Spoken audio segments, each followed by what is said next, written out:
Bonjour, bonjour à tous. Bienvenue, nous sommes ravis de vous accueillir pour ce sujet qui est aujourd'hui une vraie préoccupation, un enjeu majeur de santé en France. J'ai le plaisir de co-animer cet atelier avec Jean-François Thébault, qui est cardiologue. Il a aussi été engagé dans la formation, la qualité et aussi la santé numérique depuis les années 90. Et il a été aussi membre du collège de la HAS, où il a participé à la création des CPTS. Il est aussi vice-président de la Société française des diabétiques, où il est le porte-parole des patients pour améliorer le système de soins et la prévention. Merci beaucoup de la Fédération française. Fédération française, pardon. La partie de représentante des patients, et je suis très heureux d'être ici. Quant à Julie Valette, elle est directrice de l'innovation à l'hôpital Saint-Joseph et Marie-Lalonde depuis 2020. Elle se consacre à transformer les pratiques hospitalières à travers des approches innovantes et accompagner ce changement qui est extrêmement important. Julie a aussi fondé le collectif Impact, qui regroupe les directeurs de l'innovation francophone au niveau national et international. C'est un réseau d'experts qui vise à promouvoir le management de l'innovation dans la santé et plus particulièrement dans les établissements hospitaliers. Donc, comme l'a dit Julie, on va présenter aujourd'hui des tables rondes passionnantes sur le numérique et la prévention. Ces deux mots magiques, prévention et numérique. Les outils numériques nous paraissent effectivement être quelque chose d'absolument indispensable pour pouvoir mieux appréhender les actes de prévention, mieux dépister les patients, mieux prévenir les maladies, mais ceci ne peut pas se faire sans aggraver, en risquant, par exemple, on ne faut pas aggraver les inégalités de santé, ce qui veut dire qu'il faut prendre une grande précaution quant à l'utilisation effective de la littératie en santé pour les patients, donc ne pas aggraver le fossé numérique, notamment. Alors aujourd'hui, quelles sont les utilisations effectives qui peuvent être mobilisées et mises en place pour des actes de prévention à travers le numérique? On a bien entendu d'une part les données de santé, les data, fameuses data qui peuvent être collectées par différents moyens. Et puis après, il y a les outils numériques ou des outils pratiques qui vont être mis en place sur le terrain par des acteurs de soins pour mieux mettre en action cette prévention, mieux dépister, mieux informer. Ceci dit, quels sont les freins à l'utilisation du numérique? Comme tout outil, comme toute technique, il y a des freins, notamment ce qu'on appelle la dette technologique, c'est-à-dire le fait d'avoir des nouveaux systèmes alors qu'on en a d'anciens. Et surtout, quelles sont les actions qu'on peut mener pour mettre à disposition de la santé publique, de la collectivité, des données de santé et qui vont pouvoir être utilisées sans pour autant enfreindre les réglementations des données personnelles et la volonté et les consentements des patients. Ce sont tous ces sujets qui vont être abordés avec des acteurs qui nous ont fait le plaisir et l'honneur de participer à ces deux tables rondes. Et Julie va vous présenter ceux de la première table ronde. Merci Jean-François. Donc, pour cette première partie, nous avons le privilège d'accueillir sur scène Johanna Molina, Innovation Manager au sein de la direction de l'innovation et de la transformation du groupe Vivalto Santé, et Chara Louafi, directrice du fonds Patients Autonomes et co-dirigeante de l'accélérateur prévention de BPI France et Paris Santé Campus.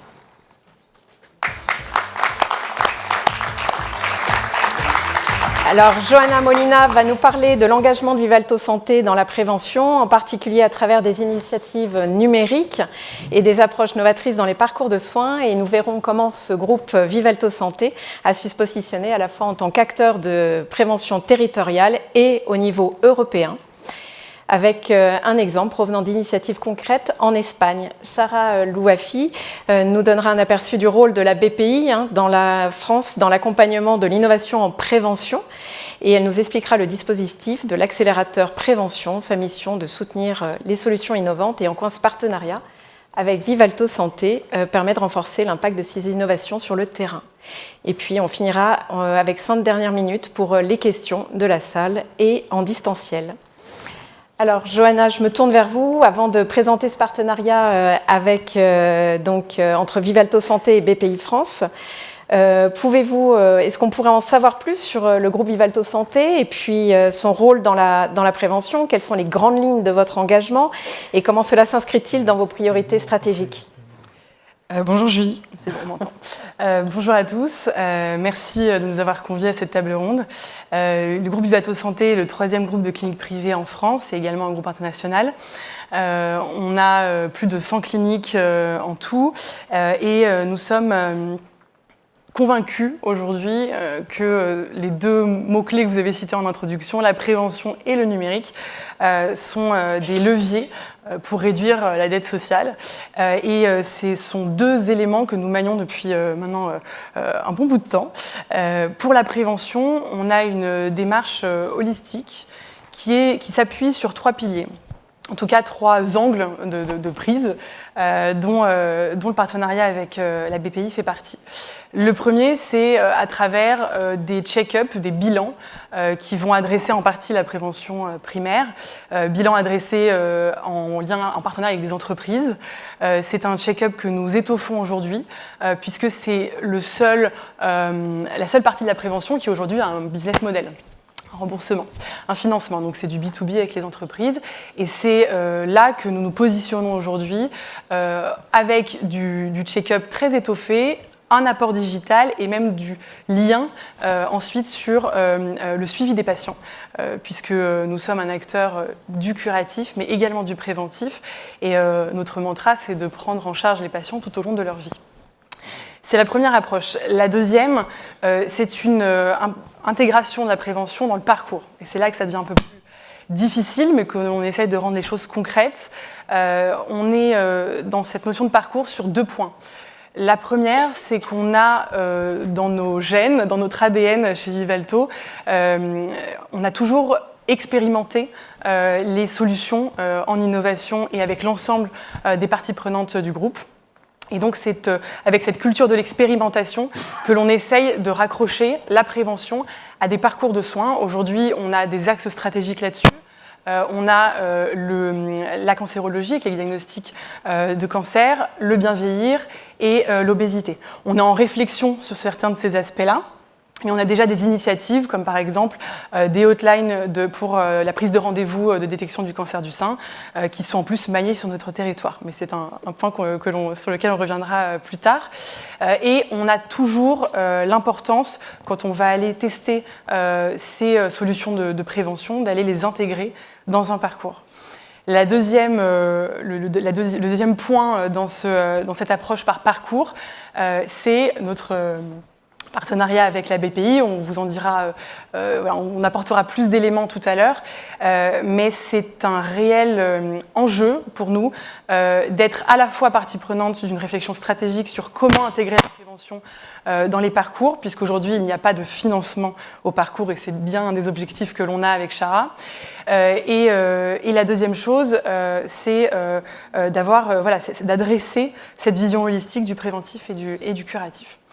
Et le troisième angle que l'on a pris, parce qu'on a la chance d'être un acteur européen aujourd'hui, c'est d'aller faire de la cross-fertilisation avec nos groupements en Europe, notamment les groupements espagnols et portugais, sur lesquels on a une feuille de route innovation qui va nous aider à partager les bonnes pratiques et à aller prendre appui sur ce qu'ils font déjà, soit parce qu'ils ont réussi à intégrer des bonnes pratiques dans les parcours, soit parce qu'ils ont carrément des modèles de prévention intégrés. Et ce sera l'intervention en vidéo de Manu qui vous en dira un peu plus sur ça. Donc, vision à 360 aujourd'hui que peut avoir Vivalto. Holistique, j'ai retenu. Exactement. Justement, maintenant qu'on a une meilleure compréhension de votre stratégie chez Vivalto Santé, est-ce que vous pouvez nous faire un retour sur justement comment vos médecins sur les territoires, ils accueillent ce dispositif? Est-ce qu'il y a chez eux des attentes ou comment est l'écoute sur ce sujet sur le terrain? Il y a une écoute, il y a une attente et même ils sont partie prenante. La spécificité de Vivalto Santé, c'est qu'on a la 3e voie. C'est un modèle unique en France avec 30% de nos médecins en activité qui sont actionnaires du groupe. Donc ils sont partie prenante de la stratégie et de la gouvernance du groupe. Donc ils sont imprégnés et en tout cas conviés à l'ensemble des discussions stratégiques et des directions que l'on veut prendre, donc notamment en prévention, et très demandeurs sur ce sujet, mais également partie prenante des expérimentations. On ne lance jamais un POC ou un déploiement sur nos territoires sans les convier et sans avoir des médecins référents qui vont nous faire un retour d'expérience. Et même, j'irai même un peu plus loin, ils vont co-construire avec nous les POC et les solutions digitales que nous allons tester sur le terrain. On a leur retour d'expérience, leur évaluation, mais également l'affinage de la solution en prévention. Et excusez-moi, ça tape. Et nous avons par exemple un exemple de solution sur la télésurveillance et la prévention de maladies chroniques en gastro-entéraux, où on a littéralement co-construit, affiné la solution avec les praticiens qui étaient référents sur le sujet. Et c'est même eux qui nous ont soumis, in fine, à l'évaluation du POC, des KPI que nous n'avons pas anticipés. Donc c'est là aussi la force d'avoir cette boucle de rétroaction et ce parti pris de les convier à la gouvernance et donc aux décisions stratégiques via des comités à plusieurs niveaux du groupe. POC, KPI, vous pouvez des indicateurs, pardon, j'ai fait un anglicisme. Très bien. Donc maintenant, Vivalto Santé s'est positionné aussi au niveau européen. Vous parliez tout à l'heure de l'Espagne. Est-ce que vous pouvez nous dire quels enseignements inspirants vous avez à nous traduire pendant qu'on vous change de micro? Parlez-nous de l'Espagne.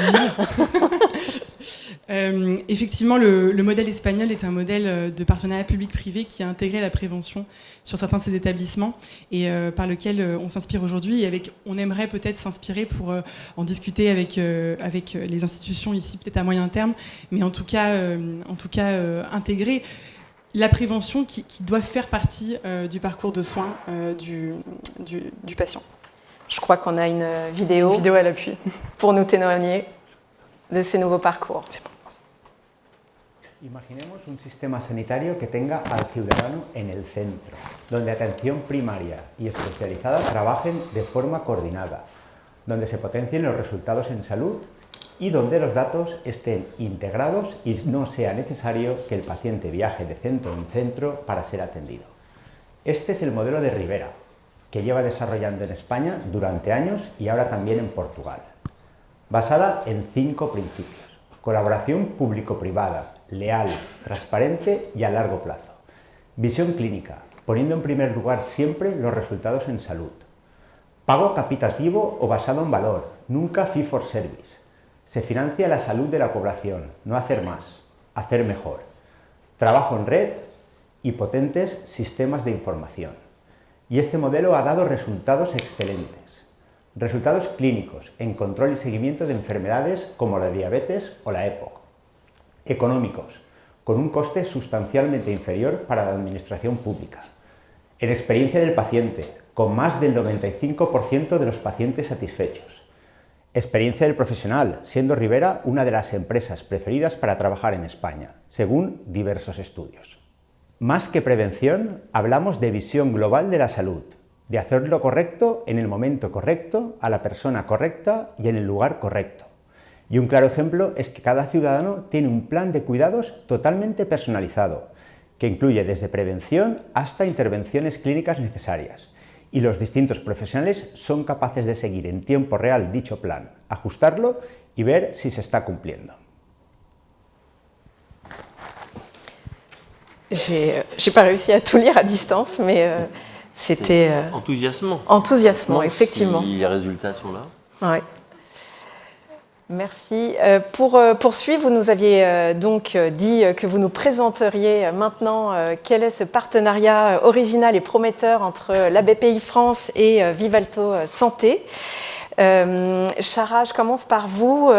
Pouvez-vous justement nous décrire l'accélérateur de la prévention et le type d'innovation en prévention que vous accompagnez par ce dispositif? Bonjour à tous, merci.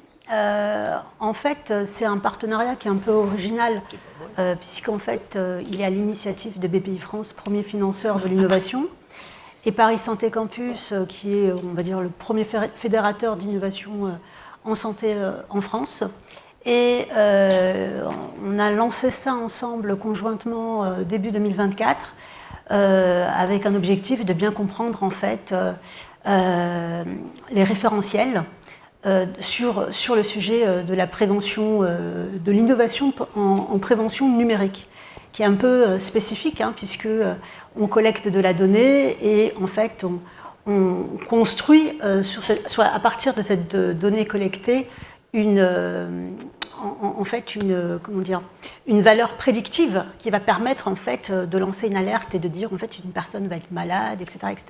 Donc en plus de ça, on a le citoyen autour du sujet, ce qui est complètement nouveau par rapport aux patients ou qui est complètement, on va dire, sous, on va dire, l'autorité du médecin.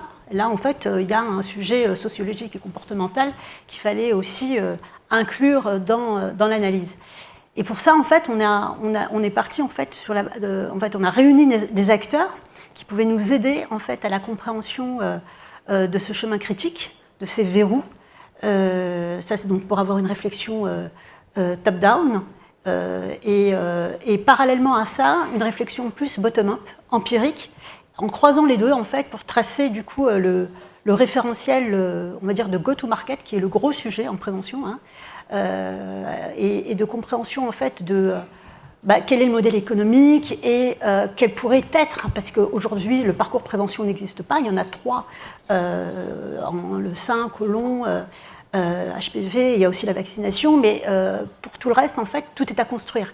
Et il y a une maturité en fait sur le numérique et la donnée qui fait que les innovateurs en fait peuvent proposer aujourd'hui des idées de parcours prévention aux institutions.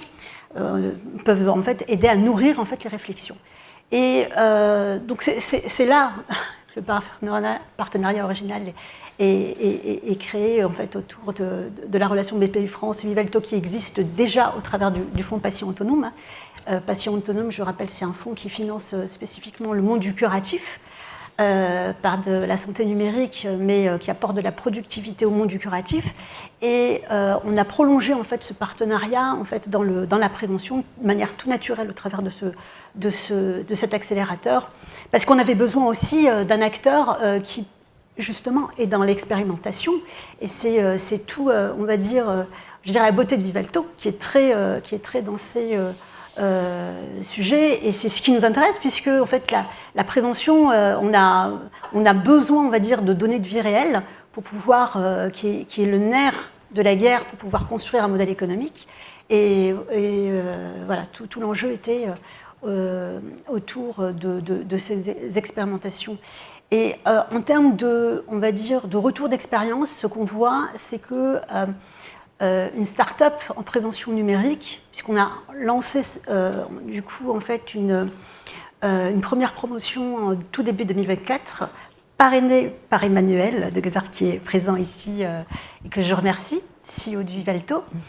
Donc il y a 20 entreprises en fait qui sont accompagnées, et on a volontairement en fait diversifié les sujets. L'objectif en fait, c'est qu'il y ait du primaire, du secondaire, du tertiaire. On ne sait pas, on n'a pas la vérité, donc il faut être ouvert et pas du tout darwinien à ce stade, et avoir aussi en fait une connexion avec les coûts de santé, et donc du coup ce sont les grandes pathologies qui sont naturellement représentées. Et qu'est-ce qu'on voit exactement? On voit en fait que les sociétés développent 2 modèles économiques en parallèle, et c'est en fait un élément très caractéristique des solutions de prévention numérique. Un premier modèle économique naturel qui va vers l'entreprise, moins régulé en fait qu'un remboursement, puisque il y a du chemin encore pour qu'il y ait des remboursements, même si on voit certaines solutions du type AxoMove avoir un pécan, donc c'est quand même important, une première en prévention. Mais l'entreprise est un espace, on va dire, tout naturel pour aller déployer en fait ces premières solutions, et du coup construire des services pour les salariés, qui sont en fait des citoyens actifs, mais qui, on va dire, est une représentation, on va dire, de ce qui va se passer en fait dans l'impact populationnel. Voilà. Donc, et le deuxième modèle économique en fait est un remboursement, mais pour pouvoir y accéder, il faut absolument des données de vie réelle. et elles sont en fait collectées dans le cadre, on va dire, d'un déploiement en entreprise. Donc voilà, donc les choses ne sont pas du tout cloisonnées. Il y a une porosité et c'est la spécificité en fait des innovations de prévention numérique.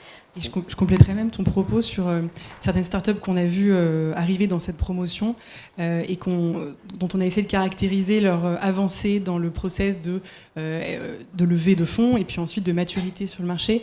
Certaines arrivent sur le marché de la prévention alors qu'elles avaient adressé d'abord un marché du curatif ou bien un marché de la télésurveillance qui a trouvé un financement un peu plus tôt, pour ensuite glisser doucement vers la prévention. Et c'est à ce moment-là aussi qu'on est censé les aider et les soutenir et leur faire produire un peu de data pour aller vers un financement. Oui, merci beaucoup pour ces précisions, ces explications. Dans ce que vous venez de nous expliquer, qui est extrêmement intéressant, je vais repartir sur peut-être 2 éléments. Le premier, votre fonds, ça s'appelle le fonds patient autonome. Donc patient autonome, c'est l'autonomie du patient, j'espère, donc il va concourir à son autonomie. Donc quelle est la participation des usagers et des patients dans le choix des solutions ou dans la construction des solutions que vous allez accompagner? Et puis la deuxième question qui est corollaire de ça, c'est, vous me rassurez, vous dites qu'il n'y aura pas que les entreprises, mais il y aura aussi tout le monde. Donc, quels vont être pour vous les éléments qui vont vous permettre de choisir ceux qui peuvent être efficaces et dont vous dites que les clés de réussite sont à portée de main, notamment au regard du modèle économique, parce que le modèle économique du remboursement, là, on rentre dans une histoire qui va être compliquée pour démontrer la valeur et qui va nécessiter de la part de nos autorités une révolution culturelle pour changer un peu un mode de financement qui est annuel actuellement sur du pluriannuel. Donc comment est-ce que vous abordez cette réflexion pour que ces entreprises puissent avoir une pérennité dans le... Bien sûr. Alors juste pour préciser, il y a un fonds qui va être dédié à la prévention. Patient autonome, en fait, lui, est sur le monde du curatif et en fait, on tire, on va dire,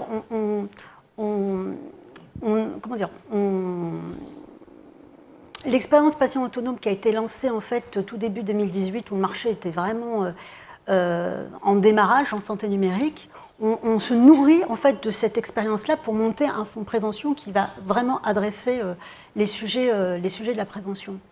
Et dès le début, Patient autonome a été construit pour, on va dire, tester les usages, faciliter les usages auprès de patients et faciliter en fait les usages auprès des médecins aussi. C'est-à-dire en fait une entreprise où il y a, on va dire, très peu d'utilisation en fait et c'est pas possible en fait. Hein. Donc c'est un élément majeur pour pouvoir en fait définir le futur d'une entreprise en fait.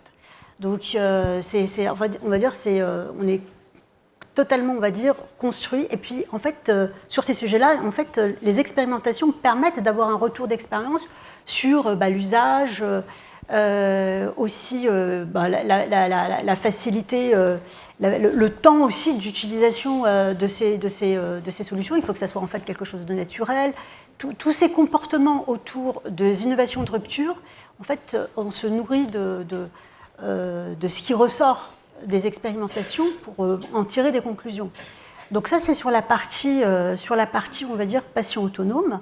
Sur la partie prévention, comme on voit les choses, c'est un peu plus compliqué, en fait, puisque on sait qu'on aura affaire à des citoyens, en fait, qui seront pas du tout sous l'influence d'un médecin, hein, quand même, hein, parce que c'est ce qu'on vise également, hein, mais où il y a en fait une espèce d'autonomie pour pouvoir prendre soin de sa santé.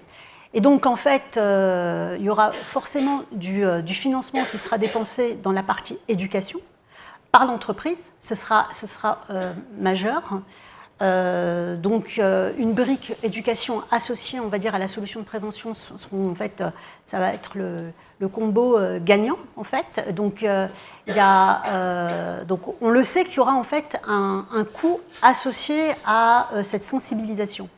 Ça, c'est la première chose. En plus, on revient en fait sur les expérimentations qui vont nous permettre aussi de calibrer exactement. En fait, on est sur quelque chose de totalement nouveau. Hein. C'est un marché en fait qui est vraiment en devenir. Et il y aura en fait on va essuyer les plâtres.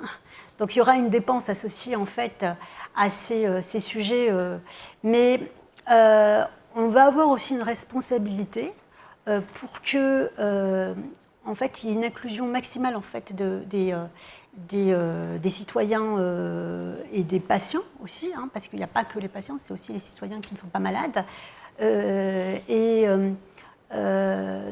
qui sont situés en fait, dans des régions en fait, où il n'y a pas du tout d'accès aux soins. L'objectif, en fait, c'est, quand on parle en fait, de prévention numérique, il y a beaucoup d'IA et de données. L'objectif, ce sera de ne pas construire, on va dire, des catégories de population, en fait. Hein. L'innovation devra toucher un maximum de personnes et de ne pas laisser des laissés pour compte, ce sera quand même dangereux. Et donc l'inclusion sera un critère extrêmement important dans le travail, dans l'activité du fonds. On y veille puisque en fait, il sera monté sous la forme d'un fonds impact. Oui, pas de dernière question, Jean-François? Oui, non, oui, c'est bon. La participation des patients dans la sélection des programmes et dans la conception des programmes, est-ce que vous avez... quelle est votre philosophie, notamment dans le choix des solutions que vous allez accompagner? Bien sûr. Évidemment, en fait, ce sera pas, on va dire, la création de valeur liée uniquement à de la valeur financière ne sera pas un critère. En fait, ce sera le nombre de patients ou d'utilisateurs, on va dire, citoyens, autour de la solution qui sera un critère. Si c'est pour répondre à votre question. Et c'est par l'expérimentation que l'on a le retour de la pratique patient, de l'usage de la solution, de leur lien et de leur facilité à l'utiliser, leur lien avec les praticiens.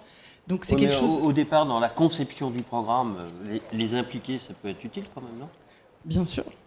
Bien sûr, mais on a, nous, des retours des patients sur ce que l'on a déjà fait en expérimentation, et donc on vient apporter cette vision dans le fond et dans les réflexions que l'on a. C'est bien pour ça qu'on est autour de la table. Je chipote, mais le mot autonomie, ça parle quelque chose à un patient que je représente. L'autonomie, c'est quelque chose qu'on revendique. Et donc, effectivement, le fait d'avoir un fonds patient autonome, pour nous, c'est quelque chose de formidable. Alors, je peux vous donner un exemple, en fait, d'une start-up dont le management passe énormément de temps avec les patients, donc qui est dans le portefeuille de patients autonomes, du fonds patient autonome. Donc, c'est Poppins, qui développe, en fait, un jeu pour lutter contre... les difficultés d'apprentissage, tous les troubles du neurodéveloppement. Et Poppins, en fait, et donc tous les troubles 10 notamment, est en inclusion totale avec les associations de patients. Donc ce n'est pas possible autrement. Donc c'est l'exemple en fait qui est tout naturel, Ludocare aussi, est complètement inclus avec les associations de patients. Donc, on est très vigilant à ça parce que, notamment en pédiatrie, ça c'est clé, mais pas que, puisque en fait, c'est un vecteur d'accélération et en fait, en plus de ça, on sert, en fait, on est là pour servir leur cause. Donc, c'est extrêmement important d'être à l'écoute des associations de patients. Vous me rassurez parce qu'on n'avait pas prononcé le mot santé mentale. Or, la prévention et le numérique, on voit que c'est un champ d'exploration énorme et dans lequel la santé mentale, notamment le numérique, télémédecine, etc., c'est vraiment l'un des champs les plus importants qui peut concerner ces solutions. Donc, c'est bien de le citer, notamment à propos des enfants et des 10. Des questions? Moi, je tiens à remercier déjà Johanna Molina et Shara Louafi pour leur intervention qui nous a apporté des éclairages et qui nous a aussi inspirés avec leur partenariat, effectivement, puis aussi les différentes expérimentations qu'on voit qui sont en train d'être mises dans les parcours de soins. Je retiens de cette première partie qu'effectivement, il faut prendre en considération la prise en charge d'une manière holistique. C'est ce mot que j'ai entendu dans vos propos, effectivement, Johanna, lors de Vivalto Santé. Et puis aussi montrer qu'il y a une grande marche encore à construire. J'ai entendu aussi la difficulté du go-to-market. C'est un terme et surtout l'accès au marché qui va être très important à suivre et avec vous grâce à l'accélérateur prévention de la BPI France et Paris Santé Campus. Grâce au témoignage de Manu ou Manuel Bosch-Arcos, je ne sais pas comment on peut le nommer. Son petit nom, c'est Manu. C'est Manu, son petit nom, bon, très bien, qui nous a partagé son expérience du modèle de prévention espagnol, qui aussi nous a permis d'explorer des nouvelles perspectives au niveau de la prévention en santé. Encore une fois, un grand merci à toutes les deux pour cette intervention. Et puis, on va laisser place maintenant aux questions à la salle et en distanciel. Si vous avez des questions dans la salle, je vous invite à lever le bras pour conclure. Et il y a un micro qui circule, non ? Je ne sais pas. Voilà. Oui, alors... Bonjour, merci beaucoup pour cette intervention. La question que je me posais, du coup, c'est comment on pourrait s'inspirer éventuellement du modèle économique et du modèle de financement qui est du coup celui qui a été présenté au Portugal ou en Espagne notamment, en France. Est-ce que c'est bon, vous l'avez entendu la question ? Tu veux la résumer ? Oui, le modèle qui nous a été présenté est un modèle de paiement à la capitation, c'est-à-dire pratiquement tout l'opposé du mode de prise en charge en France, qui est notamment en ville, en ambulatoire, puisque c'était de l'ambulatoire, qui est à l'acte. Donc, comment dans ce modèle-là pouvez-vous transposer les expériences de ce pays avec ce système d'organisation, ce système de rémunération à un système français? Alors si j'avais la réponse, je pense qu'on n'aurait pas cette table ronde. Mais par contre, s'en inspirer dans la manière dont ils impliquent les parties prenantes autour du patient et comment le patient navigue dans ce fléchage qui est bien différent de chez nous. Le côté financement, pour vous répondre, et donc je pense qu'il y a des idées qu'on pourra reprendre au tout début de cette réflexion. On ne peut pas effectivement transposer la capitation en France telle que, mais par contre je pense que les réflexions qu'on aura au sein de notre partenariat sur l'accélérateur prévention et le fonds de prévention qui va y accompagner va venir apporter des éclairages là-dessus, puisqu'on va voir comment se comportent les startups dans ce marché, comment se comportent les patients et les praticiens dans les expérimentations, et je pense que c'est à ce moment-là qu'on sera capable peut-être de trouver des maillons qui vont potentiellement se rapprocher de cette prise en charge globale. Et la réponse sur le financement au parcours, voilà, c'est un des objectifs que l'on a ensemble.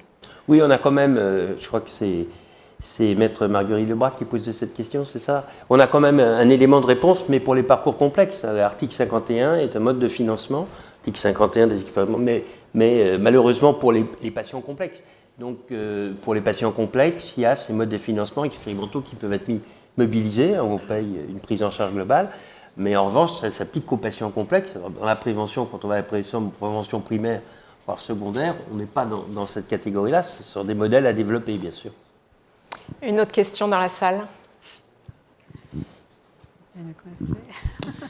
En l'occurrence, ce n'est pas une question, c'est pour aider à répondre, même si Johanna a parfaitement répondu à la question précédente.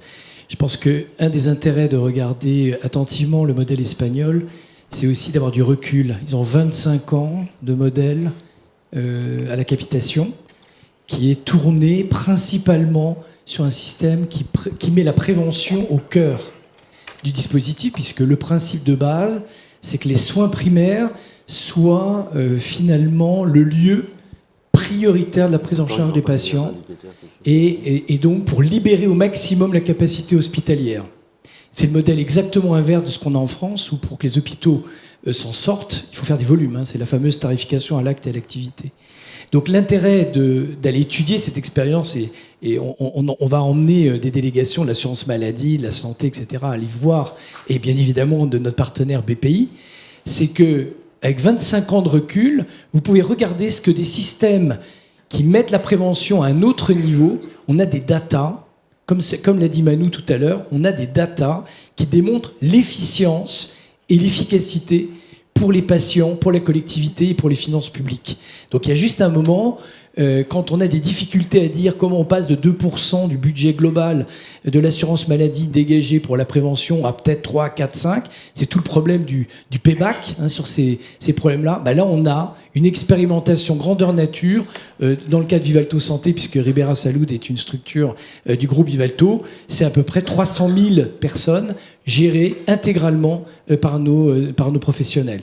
Donc, je pense que c'est aussi un élément de réponse d'aller étudier ça en ayant de l'avance et en voyant économiquement pour pouvoir mettre en place un plan de financement qui se gage finalement sur quelque chose qui existe. Merci beaucoup. Une petite précision quand même, quand on dit qu'il n'y a que 2% du budget de la sécurité sociale pour la prévention, on parle de la prévention primaire, on ne parle pas de la prévention secondaire et tertiaire, qui est du domaine à 100% pratiquement du sanitaire.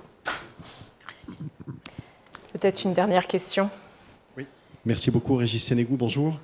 Une question alors plus orientée vers Chara. Du coup, compte tenu de la difficulté à la fois du modèle économique, des démonstrations à faire de la pertinence de la prévention sur un certain nombre de chantiers, à quel type d'entreprise et à quel stade d'entreprise vous allez vous adresser ? Ah oui, j'ai déjà un micro. Je regardais le micro de Johanna. Alors, si tu parles en fait pour le fonds d'investissement, c'est vrai que naturellement, tu te dis dépistage. Naturellement, tu te dis prévention tertiaire. Mais ça, c'est prévention tertiaire, ça voudrait dire en fait qu'on ne prend pas de risques. L'objectif, c'est quand même de prendre des risques et de craquer des modèles.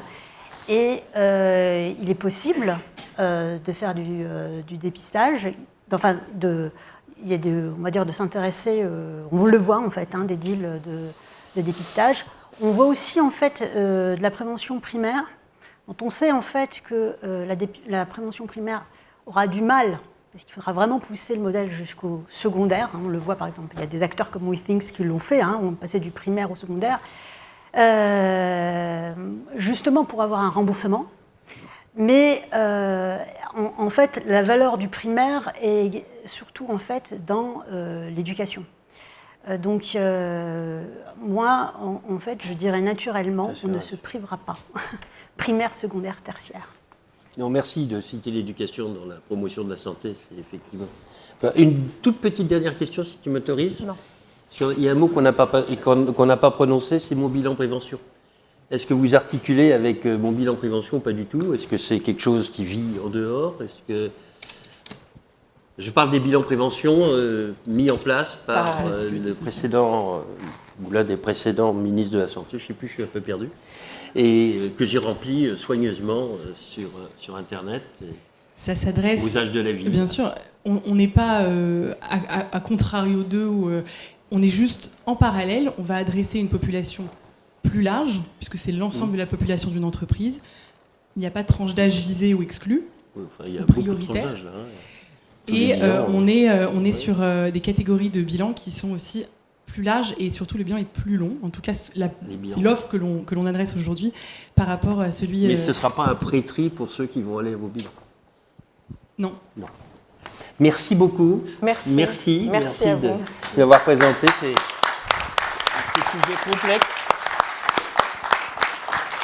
Alors on va passer à la deuxième table ronde, et on a le plaisir d'accueillir à cette table ronde qui sera plutôt orientée sur la prévention secondaire, voire tertiaire, si j'ai bien compris les sujets. Donc Florence Dupré, qui est de la Poste Santé Autonomie, elle va nous apporter sa vision. C'est important parce que la Poste Santé Autonomie, elle lie à la fois des services numériques extrêmement importants et divers.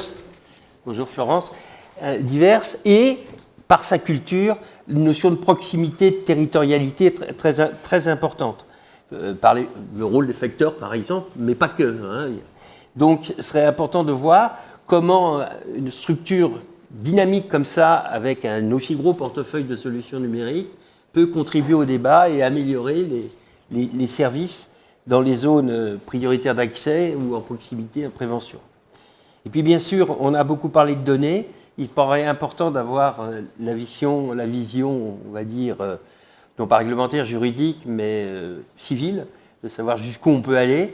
Et donc, maître Marguerite Wagner-Lapierrière, avocate associée chez Tech Data, chez Field Schiffer, vient justement nous nous dire en gros jusqu'où on peut aller, jusqu'où on a le droit d'utiliser des données personnelles, puisque tout ça, ça repose sur des données personnelles. Quand on est dans la prévention, on n'est pas dans l'épidémiologie, on est dans la prévention individuelle.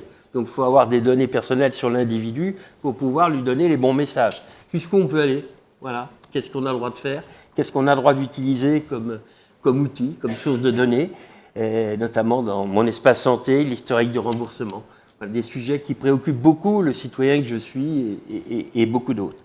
Professeur Jean-Noël Trochu, éminent cardiologue au CHU de Nantes, de l'Institut du thorax et de neurologie, va nous décrire un projet qui est plutôt, je crois, mais il précisera de la prévention tertiaire, mais il va nous dire comment, en cardiologie, la prévention, c'est quelque chose d'absolument fondamental.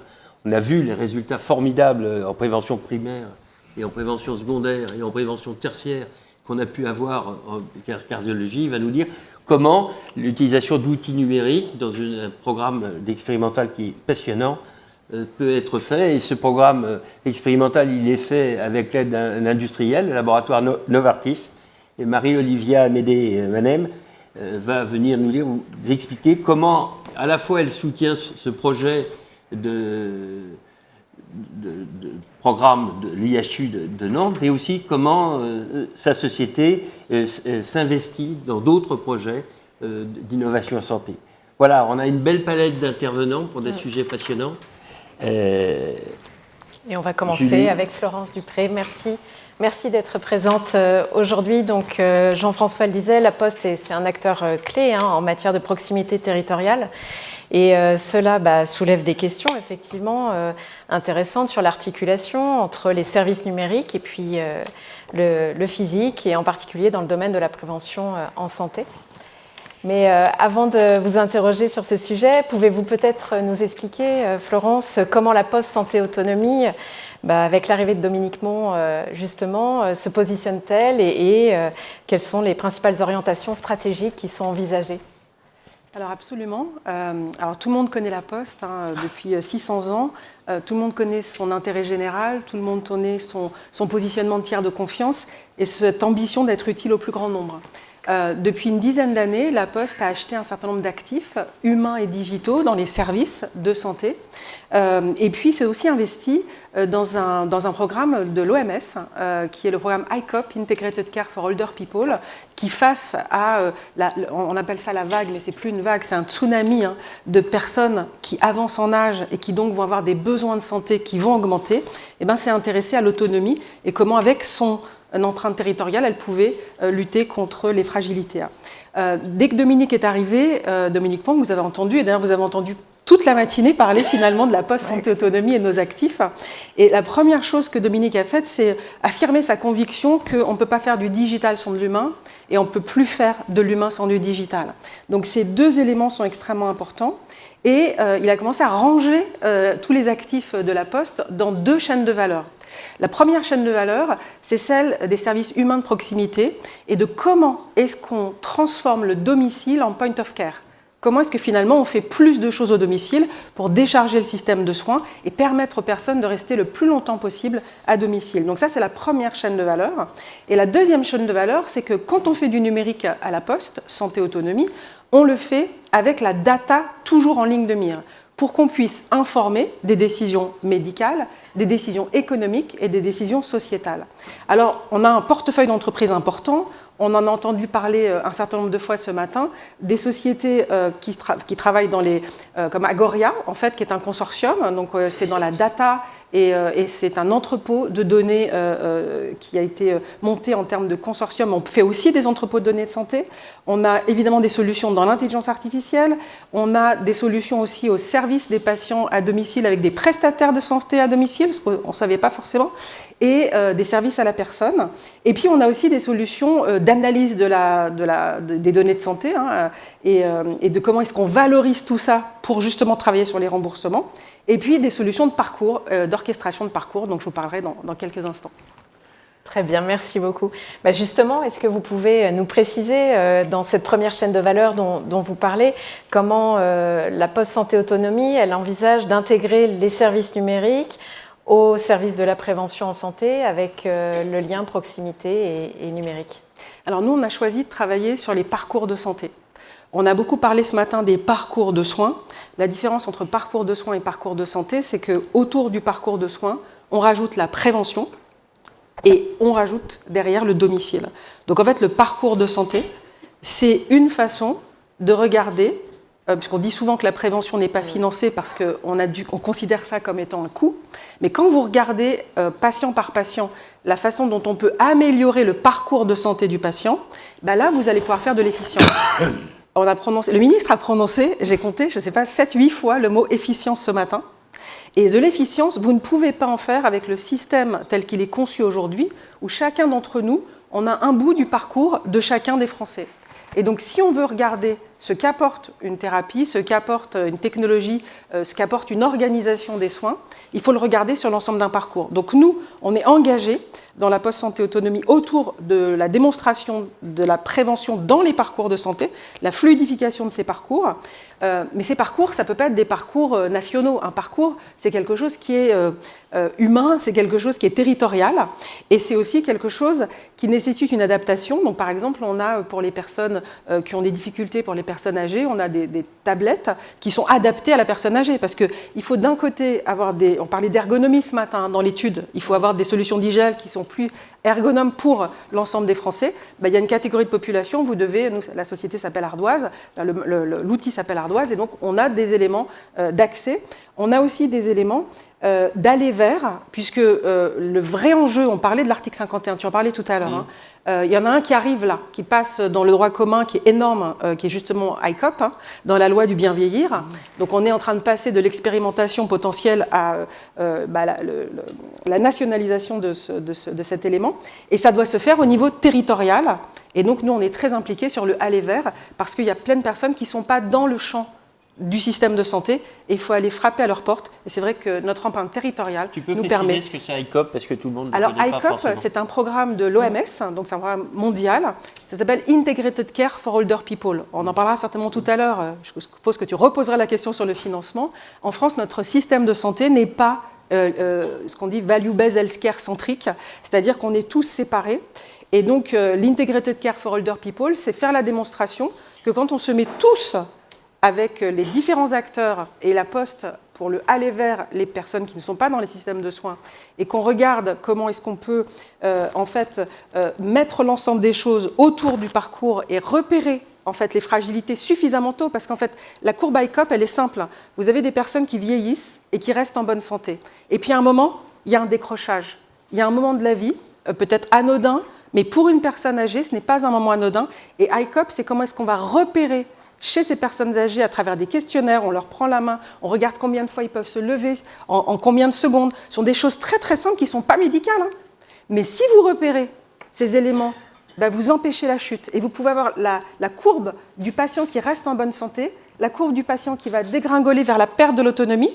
Et en fait, si vous repérez suffisamment tôt, vous revenez en arrière et vous continuez à être sur un vieillir en meilleure santé possible.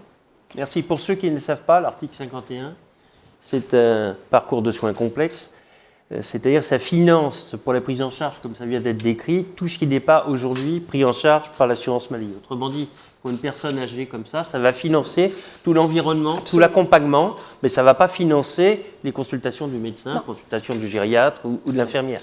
Mais ça finance justement tout ce qui n'est pas pris en charge, et notamment ce qui est de la prévention, en l'occurrence tertiaire. En l'occurrence, c'est un programme national expérimental, mais quand le projet est évalué de manière satisfaisante, au bout du compte, il peut être nationalisé et il rentre dans le droit commun. Absolument. On parle d'aller vers, on parle de territoire, justement. Est-ce que vous allez sûrement contribuer justement aux inégalités de santé? On parle beaucoup justement de ces déserts médicaux. Comment vous vous positionnez par rapport à ça, et quelle est la mission que vous vous êtes donnée?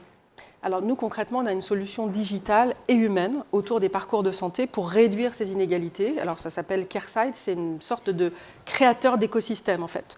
On a entendu plein de choses ce matin sur l'interopérabilité, comment est-ce que tout ça se met autour du patient. Moi, je voudrais dire qu'en fait, on a été tous très patient-centriques. C'est-à-dire que chacun de nous s'est mis à faire tant mieux, des solutions pour le patient. Sauf qu'en fait, le patient, lui, il doit aller de notre solution pour lui, qu'on s'est donné toute la peine de créer pour lui, c'est celle de l'hôpital, il va aller sur celle de l'hôpital. Puis après, c'est celle de la ville, il va aller sur la ville. C'est un industriel avec les meilleures intentions, et j'en ai fait partie pendant 30 ans. On fait des applicatifs, le patient, il va aller vers l'applicatif de l'industriel. Si son assureur, par chance, lui fait un élément de prévention, il va basculer vers l'applicatif de prévention. Et donc, on se retrouve dans un système où le patient, lui, finalement, il n'y a personne qui s'occupe de son parcours. Et nous, la mission qu'on s'est donnée à la Poste Santé Autonomie, avec des services humains et digitaux, donc une plateforme, CareSide, en l'occurrence, c'est de travailler sur comment est-ce qu'on peut accueillir toutes les solutions numériques ou humaines qui permettent d'optimiser le parcours d'un patient. Et on fait ça parcours par parcours, parce qu'il n'y a pas de parcours en général national, c'est des parcours par pathologie. Et donc ça, c'est vraiment quelque chose qui manquait jusqu'à présent. Quelque part, notre innovation, c'est dans le fait d'être capable de rassembler l'ensemble des solutions. Et pour le patient, tout comme l'hôpital, parce que ce que je décris sur le côté on n'en peut plus de tout ce qui nous tombe dessus, l'hôpital c'est pareil, toutes les solutions qu'on crée pour les hôpitaux, au final, comment est-ce qu'ils peuvent y avoir accès de façon simple?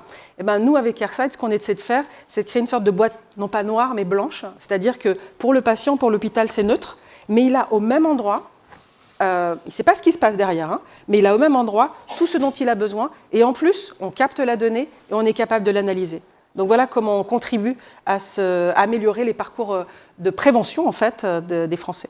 Merci Florence. Juste pour finir et avant de passer la parole à Marguerite Braque de la Perrière, peut-être nous parler de modèle économique puisque c'est quand même un enjeu et on en parle depuis ce matin aussi. Absolument, c'est l'enjeu le plus important parce qu'en fait une innovation qui n'est pas utilisée, ce n'est pas une innovation. Voilà. Et une innovation qui n'est pas financée, elle n'est pas utilisée. Donc le serpent se mord la queue. Donc nous, on prend le problème à différents niveaux. Le premier, on est allé voir des industriels de santé. Donc on travaille avec les industries de santé parce que par exemple, l'article 51, c'est superbe, mais ça n'intègre pas les médicaments, ça n'intègre pas les dispositifs médicaux. Or, on l'a dit ce matin, ils ont aussi un impact sur le parcours. Et donc l'idée, c'est d'aller... Pardon ? Et alors, ils sont pris en charge, pas toujours, parce qu'il y en a qui ne sont pas financés encore. On en parle. Voilà, ils ne sont pas financés. Et même quand ils sont financés, leur prix est revu sans cesse, et c'est normal, par les autorités. Et donc, ils doivent sans cesse apporter des éléments de preuve. Et donc, dans la vraie vie, parce que les éléments de preuve cliniques, ils les amènent, mais dans la vraie vie, pour maintenir le remboursement, par exemple, ou l'obtenir. Et donc, nous, on travaille avec des industriels sur un modèle simple. C'est comment est-ce que s'ils organisent le parcours sur une pathologie, s'ils captent la donnée et qu'ils discutent avec les autorités, ils peuvent avoir un remboursement ou un maintien du prix au fil du temps pour que leur thérapie soit utilisée. Puisque finalement, quand on essaie de faire des coupes budgétaires, on se prive parfois de solutions d'efficience. Et il y a des solutions d'efficience dans le parcours, il y a des solutions d'efficience dans les innovations numériques, il y a des solutions d'efficience dans l'industrie pharmaceutique et dans les industries medtech. Donc on travaille là-dessus. La deuxième façon dont on essaie de faire cette preuve que prévention, ce n'est pas un coût, mais c'est un investissement. On a répondu à l'appel à projet de l'Agence de l'innovation en santé, on en parlait ce matin avec l'ISALTER, donc on a répondu au mois de décembre. On a un projet sur ICOP, justement, comment est-ce qu'on peut faire plus que cet article 51, aller vers, mettre de l'intelligence artificielle, faire de la responsabilité populationnelle, parce qu'on en parlait tout à l'heure sur l'exemple de Vivalto. Il y a des pays où c'est possible, il y a des endroits où c'est possible, c'est quand les acteurs, le même acteur a l'ensemble des choses. Vous prenez la pyramide de Kaiser. La pyramide de Kaiser aux États-Unis, qui aujourd'hui, la FHF est très très active avec Antoine Malone autour de la responsabilité populationnelle, avec des expérimentations. Pyramide de Kaiser, un patient diabétique, peu diabétique, il a une bonne qualité de vie et il ne coûte pas très cher. Le problème, c'est quand il monte, il perd sa qualité de vie et il coûte de plus en plus cher. Donc on a déposé cet appel à projet, et donc cet appel à projet, c'est comment faire la preuve par A plus B que prévention égale non pas un coût, mais une économie. Voilà la façon dont on contribue à tout ça. Et puis le dernier élément, c'est qu'il faut être capable de passer à l'échelle et qu'il y a plein d'innovations, c'est difficile de s'y retrouver. Et nous, on se positionne en tant qu'assembleur d'innovations autour de parcours pour avoir un impact et une efficience sur le système de santé et sur la santé des Français. Très bien. Merci beaucoup. Maître, vous voyez que nos enjeux sont grands et que tout ça va amener énormément de données. On parle beaucoup de l'intelligence artificielle. Tous ces outils vont nous amener à être de plus en plus tracés pour avoir des solutions de plus en plus personnalisées. Est-ce que vous pouvez commencer par nous dire comment vous évaluez, vous, l'équilibre entre ces innovations en matière de prévention et puis la protection des données personnelles, justement? Comment on s'y retrouve au regard des enjeux de cette personnalisation que je viens d'évoquer? Moi, ce que je trouve vraiment intéressant aujourd'hui, c'est qu'on est vraiment dans un changement de paradigme. Ouais. Et ce qu'on a évoqué à l'instant dans cette table ronde, c'était aussi finalement la porosité qu'il y a aujourd'hui plus grande entre les politiques des différents États membres. Historiquement, on a la santé qui est un domaine réservé des États membres, de sorte que chacun fait un peu ce qu'il veut. Et puis, on a eu des textes européens qui sont venus un petit peu permettre une forme d'homogénéisation. On pense évidemment au RGPD, on pense évidemment au règlement sur les dispositifs médicaux, au règlement sur les essais cliniques. Là, on a eu le Data Governance Act qui vise à la réutilisation des données du secteur public, et puis consécration l'espace européen des données de santé, avec un texte qui a été adopté le 24 avril 2024 et publié le 8 janvier 2025. Donc on voit qu'en fait, on est sur une approche de la santé qui est beaucoup plus globale. Et c'est en ce sens que tout à l'heure j'ai évoqué la question par rapport à la première table ronde, c'est dans quelle mesure on va pouvoir du coup capitaliser sur ce qui fonctionne dans les autres États membres, comme on l'a fait par exemple en Allemagne avec DIGA et Pécan chez nous, donc qui vise à financer les dispositifs innovants en fast track avant leur mise sur le marché, enfin en tout cas avant leur prise en charge définitive, quand ils sont déjà DM et qui répondent déjà à des conditions de sécurité et d'interopérabilité satisfaisantes. Donc en fait, on a effectivement un contexte qui est très différent, particulièrement depuis le Covid, où on a aujourd'hui le concept de data solidarité ou solidatarité, qui avait vu le jour dans les années au moment où on a mis en place plutôt la plateforme des données de santé et le Health Data Hub, qui plus que jamais prend son sens. Voilà. Donc on reste néanmoins sur un dispositif encore très fragmenté entre les États membres, et même finalement, si on se positionne à un niveau national, entre les différentes conditions d'utilisation et de réutilisation des données de santé. Mais on n'est pas paralysé, on a quand même beaucoup de leviers et d'outils aujourd'hui qui fonctionnent. On voit notamment que depuis déjà pas loin d'une quinzaine d'années, mais enfin de manière beaucoup plus accélérée, depuis 2017, on a énormément d'entrepôts de données de santé qui sont venus mailler le territoire. Donc on a aujourd'hui des données réelles à profusion, avec un cadre certes contraint, mais qui permet quand même de les utiliser. On voit que les entrepôts aujourd'hui, évidemment, sont hospitaliers, sont des acteurs issus aussi des acteurs privés, notamment les groupes de cliniques, mais pas que, et également maintenant au niveau aussi finalement de la médecine libérale, ce qui est formidable en termes de vivier de données de vie réelle. Donc après, la question qui se pose, c'est forcément de définir en fonction des données qu'on a, de la finalité qu'on poursuit et des acteurs qui la mettent en œuvre, puisque on a forcément des accès qui sont privilégiés aux données de vie réelle, notamment celles du système national des données de santé ou de ses composantes, qui sont réservées entre guillemets, ou en tout cas facilitées pour les acteurs de la santé publique qui sont en charge de définir les politiques de santé publique notamment. Et puis d'autres conditions pour accéder du coup à des données pour les besoins de la recherche, de l'innovation. Pour poursuivre sur ce sujet, effectivement, quels conseils vous pourriez nous donner pour comment valider justement concrètement, réglementairement parlant, ces innovations au service de la prévention? Alors, on a un régime qui reste en France, qui est d'ailleurs qui fait l'objet qui fait couler pas mal d'encre. On a un régime qui, par principe, est encore soumis à des formalités préalables. Les formalités préalables sont de deux natures, comme vous le savez. On a soit des autorisations, une autorisation de la CNIL, soit un référentiel ou une méthodologie de référence qui peut être appliquée de sorte à pouvoir juste faire un engagement de conformité aux exigences qui y sont définies pour pouvoir mettre en œuvre rapidement, on va dire, des traitements de données qui poursuivent une finalité d'intérêt public, évidemment. Et donc, comment est-ce qu'on fait? Ça va dépendre de la nature du dispositif, ça va dépendre des données, ça dépend des acteurs impliqués, mais il n'y a pas de situation qu'on ait rencontrée dans lesquelles on s'en serait pas sorti. Et d'ailleurs, on peut quand même saluer l'effort de la CNIL, qui aujourd'hui, sur des projets, on va dire, qui présentent un enjeu politique et ou de santé publique très important, est capable d'accélérer le traitement de ces dossiers. Moi, j'ai eu la chance d'avoir un traitement d'une demande d'autorisation en 1 mois l'été dernier. Et ça, franchement, c'est vrai qu'on salue. Finalement, on est tous, aujourd'hui, on s'inscrit tous dans une dynamique de faire évoluer, on va dire, très rapidement, en urgence, notre système de santé pour éviter d'arriver à sa faillite, pour capitaliser sur ce qui peut marcher dans les autres pays, capitaliser sur tout ce qu'on a comme données, capitaliser sur ce qui fonctionne chez nous et globaliser, on va dire, l'approche.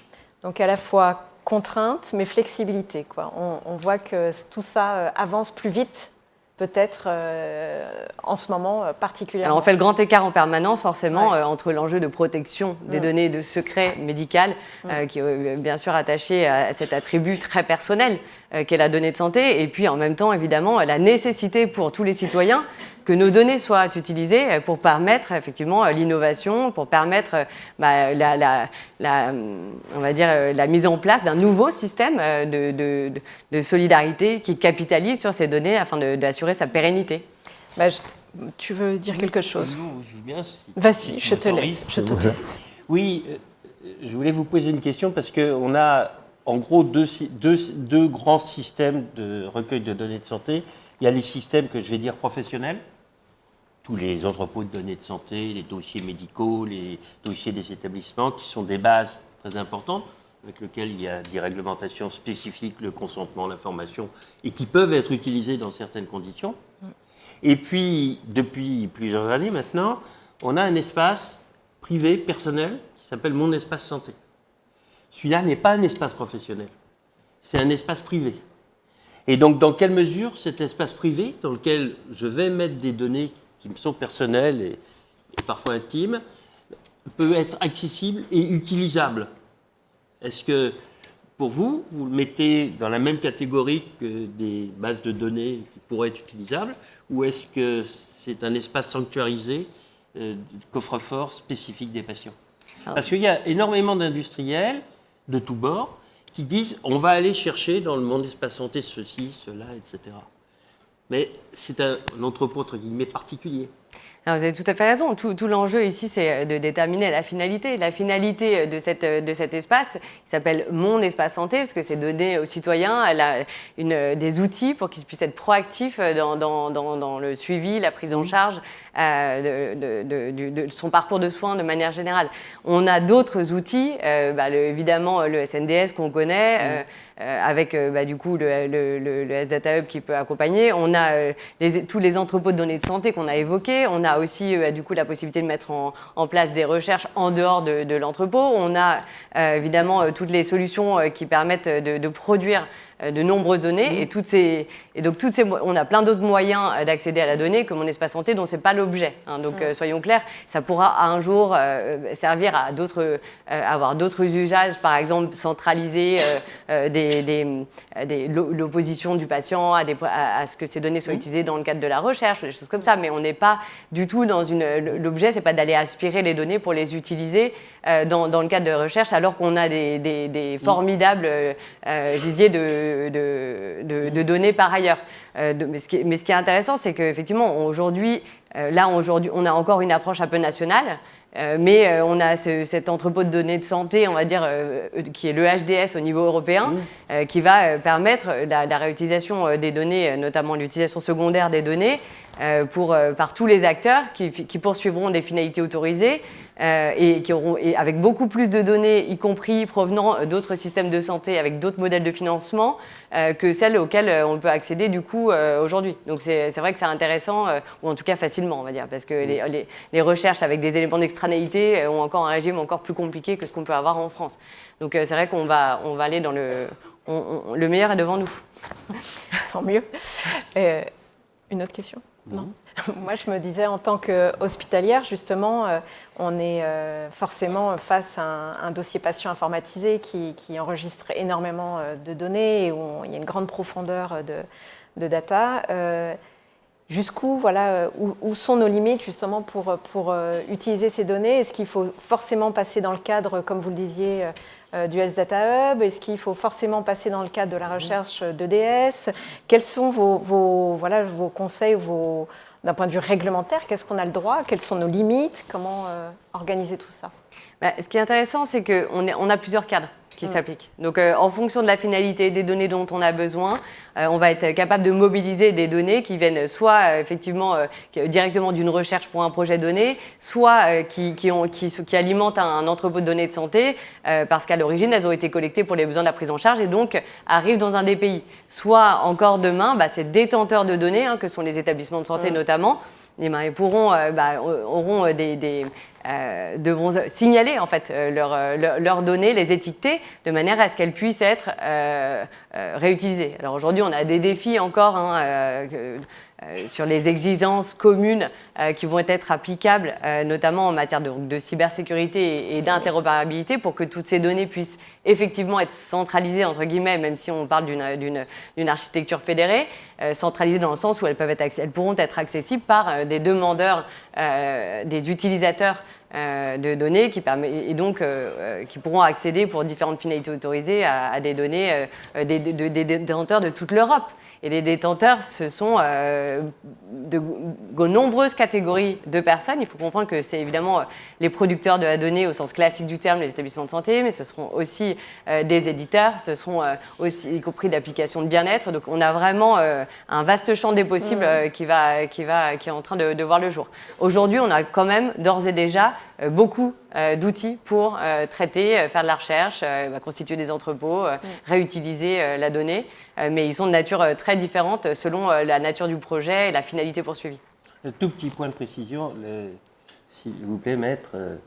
Et bien entendu que les données n'appartiennent pas du tout à l'éditeur de logiciel. Alors ça, c'est un point vraiment important. Du médecin et du patient. Alors en fait, il n'y a pas de propriété. Il n'y a pas de propriété. Il y a des droits sur les données. Il y a des droits d'accès, de rectification, de modification, de suppression, le cas échéant, selon pour le patient. Il y a des droits de traiter pour des finalités définies pour les établissements de santé. Il y a des droits de traiter pour des raisons définies pour des éditeurs. Donc tout ça, évidemment, doit faire l'objet de la plus grande transparence. Donc les acteurs sont invités évidemment à respecter. Là, on est vraiment sur le RGPD. Les conditions d'information accessibles, lisibles, transparentes, c'est-à-dire avec toutes les mentions obligatoires prévues au RGPD et en plus par notre loi informatique et liberté, parce que nous, on a rajouté une couche encore sur un certain degré de transparence et de conditions de traitement, on va dire. Non, mais je disais ça parce qu'on entend pas mal d'industriels ou certains industriels qui disent sur les ondes, moi j'alimente le DMP, etc., de millions de documents. Non, ce n'est pas eux qui alimentent, c'est les professionnels et avec les données des patients. Eux, c'est simplement l'outil transactionnel. Il paraît important de le préciser. Merci beaucoup, maître. Monsieur professeur Trochu, la prévention, ça doit vous parler. Un cardiologue, quand on voit les formidables résultats en matière de prévention de la cardiologie, et quand je pense qu'on peut encore faire mieux, alors à quel niveau dans cette discussion vous pensez que les enjeux, notamment pour la cardiologie, se situent et comment vous pouvez apporter des briques supplémentaires pour encore mieux prendre en charge les patients? Merci Jean-François pour cette invitation, pour cette introduction. Alors effectivement, il est très très important de se préoccuper de la prévention cardiovasculaire. C'est un enjeu de santé publique qui est majeur. C'est en France la deuxième cause de mortalité. Et c'est la première chez les femmes. La première chez les femmes. Voilà. Et puis, ce que l'on sait également, c'est qu'un patient qui va avoir un accident cardio-neurovasculaire, un tiers de ces patients ont un risque de récidive ou de décès dans les 5 ans qui suivent. Et ceci, quand bien même les facteurs de risque qui vont être à l'origine de ces maladies sont modifiables.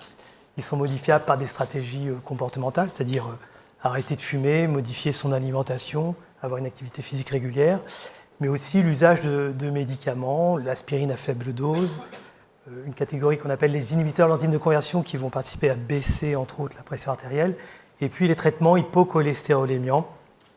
Et ces stratégies combinées permettent, après un accident, de réduire la mortalité et le risque de récidive d'infarctus ou d'AVC de 20 à 30%. Donc ce sont des stratégies efficaces. Alors, malgré tout, quand on fait l'étude des données de santé, on a fait une étude SNDS en France, on a pu récupérer les les données sur une dizaine d'années à Nantes avec notre équipe de recherche. Eh bien, globalement, il faut savoir que les pathologies cardiovasculaires, il y a 6 millions de patients atteints de ces maladies-là. Puis si on englobe ceux qui ont des facteurs de risque et du diabète, on est à 15 millions. Donc, chez les patients qui, en 2021, ont eu un accident cardiovasculaire ou qui ont été traités par une revascularisation artérielle, eh bien, 33% dans l'année n'avaient pas le traitement adapté. Donc, on est dans la prévention secondo-tertiaire, on est après un accident ou une maladie déjà bien installée.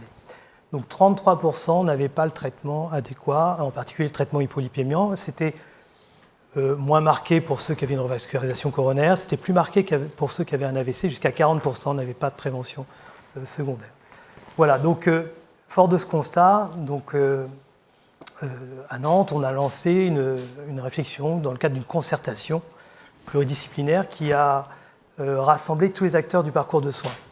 Donc les médecins, les biologistes et bien évidemment les cardiologues, les infirmières en pratique avancée, les infirmières asalées et puis les patients. Les associations de patients étaient présentes et puis les institutions étaient présentes aussi avec nous pour réfléchir les points de blocage sur ce parcours de soins.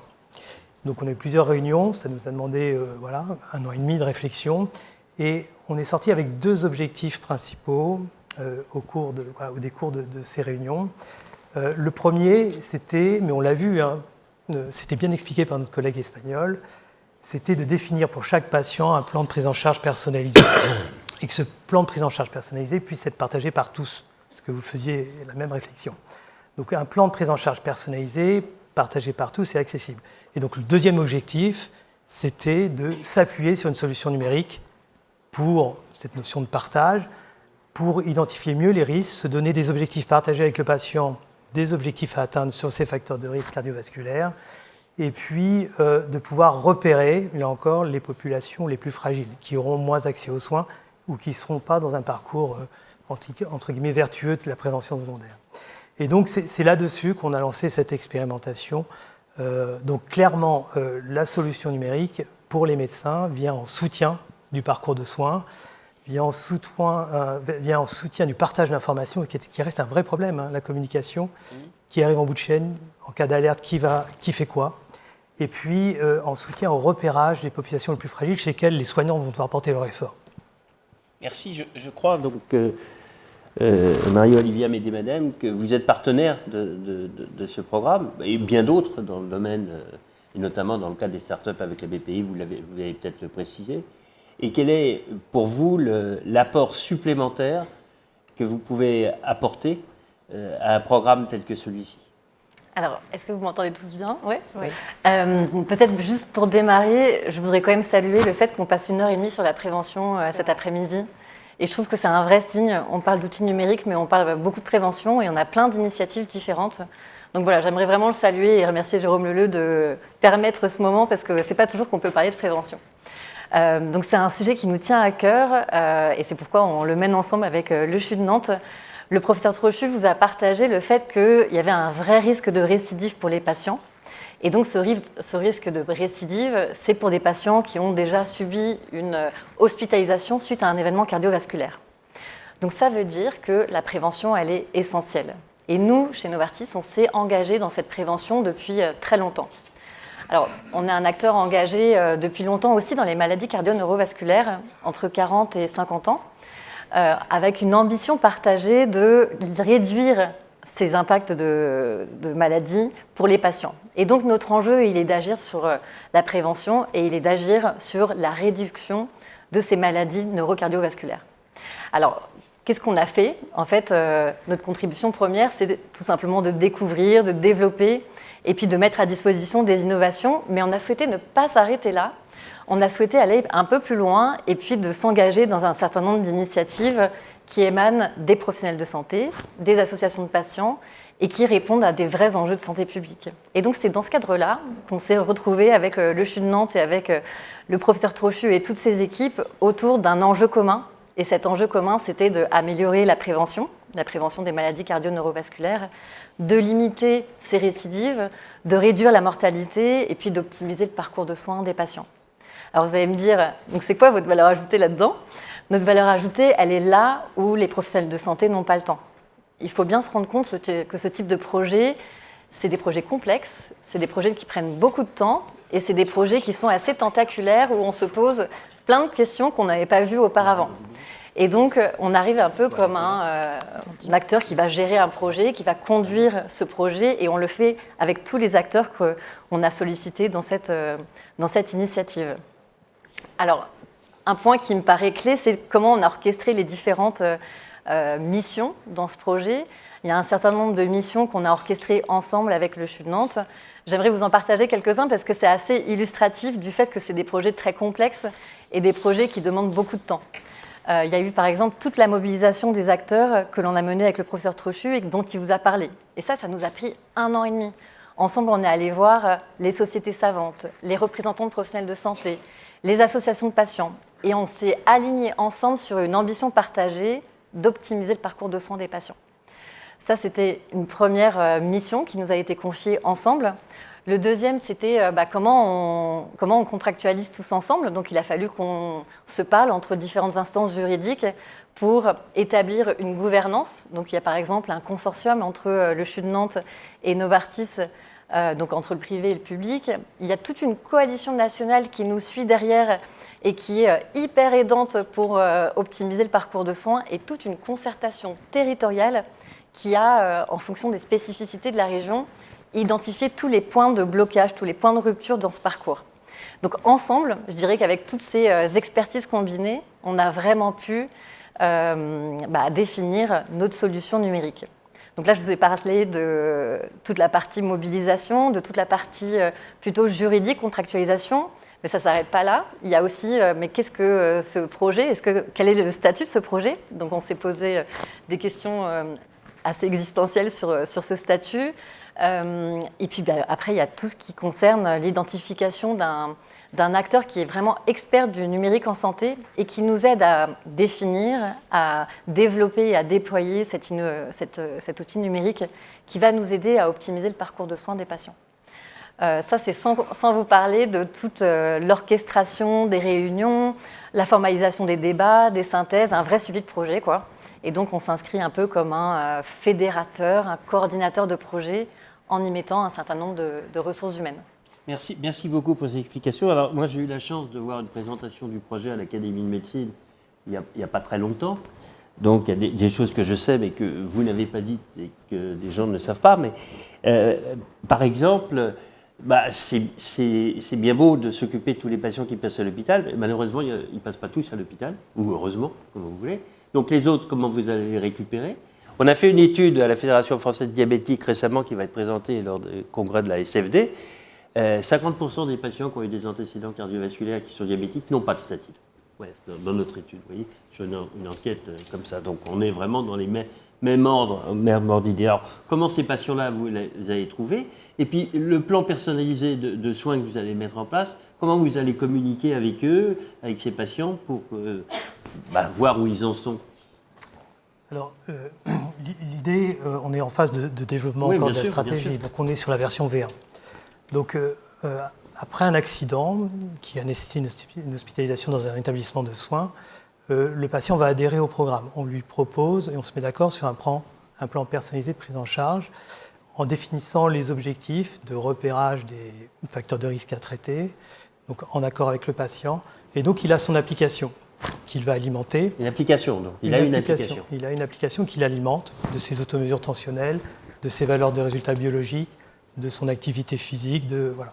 Donc cette application va être un élément de repérage et de contrôle et un service rendu au médecin, parce que quand le patient sera vu en consultation, il aura pour une fois l'ensemble des informations. C'est quand même majeur pour la... Donc c'est une application que vous allez déposer, application dispositif médical, et quand ou ce ne sera pas un dispositif médical, parce que ça relève de critères spécifiques qui sont gérés par l'équipe d'ingénieurs et l'équipe technique qui développe l'application.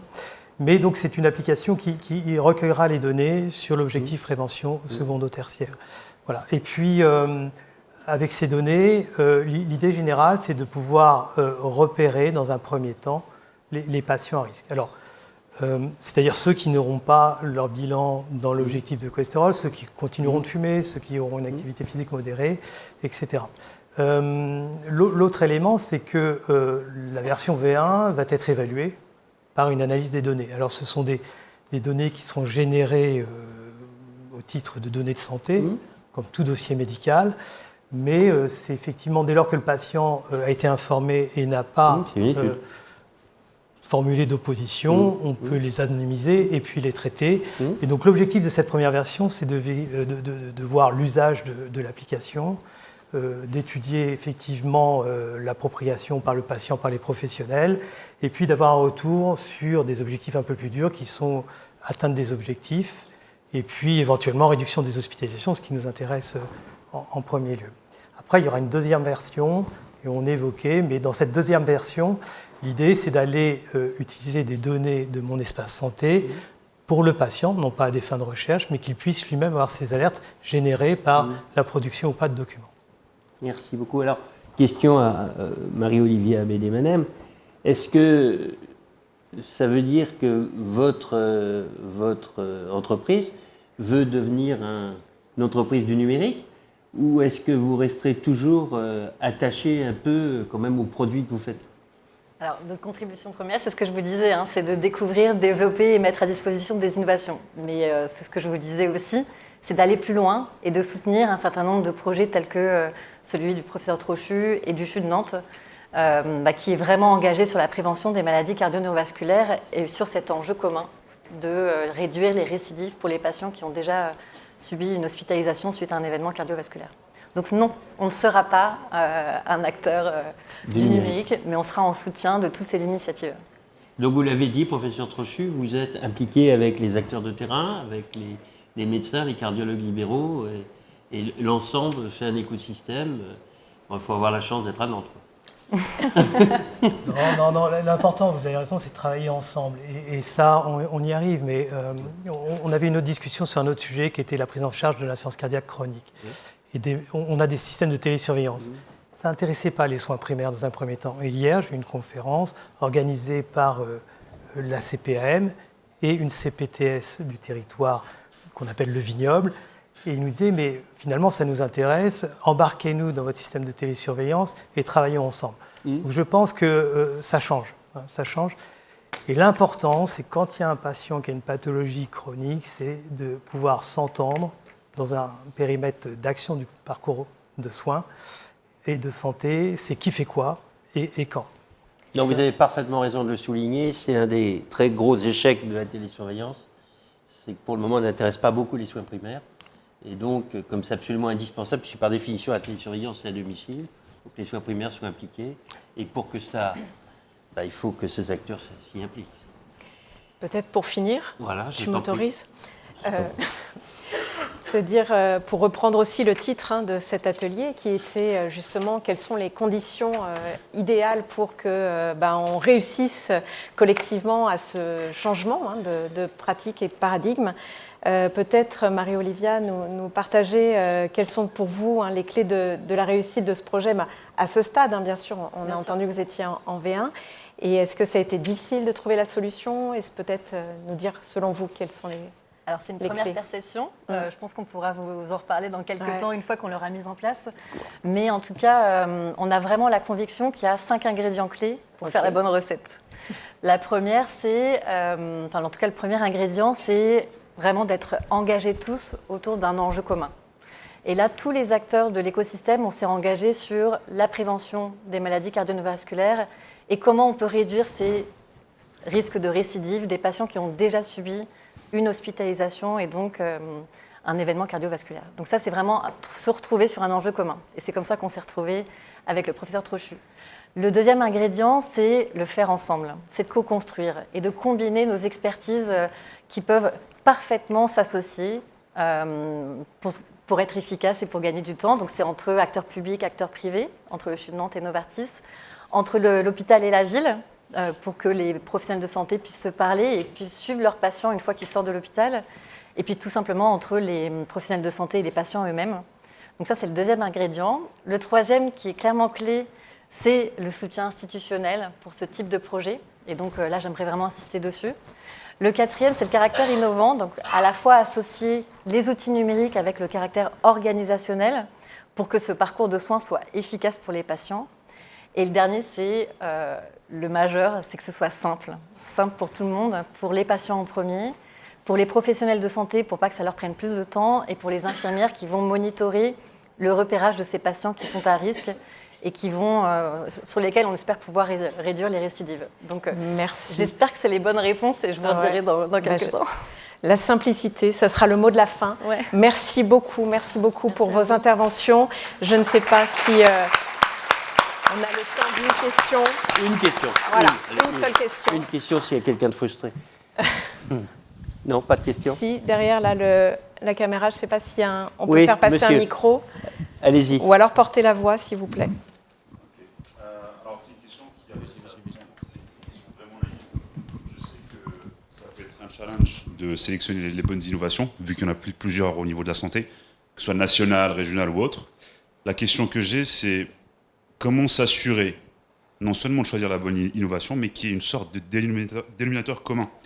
C'est-à-dire qu'il n'y ait pas plusieurs innovations qui sont identiques et choisies, qu'on se retrouve un peu partout au niveau national, et s'assurer de savoir ce que chacun fait et ce que les autres font, afin de s'assurer que la totale énergie d'une même entreprise ou d'un même hôpital est consacrée sur la bonne innovation.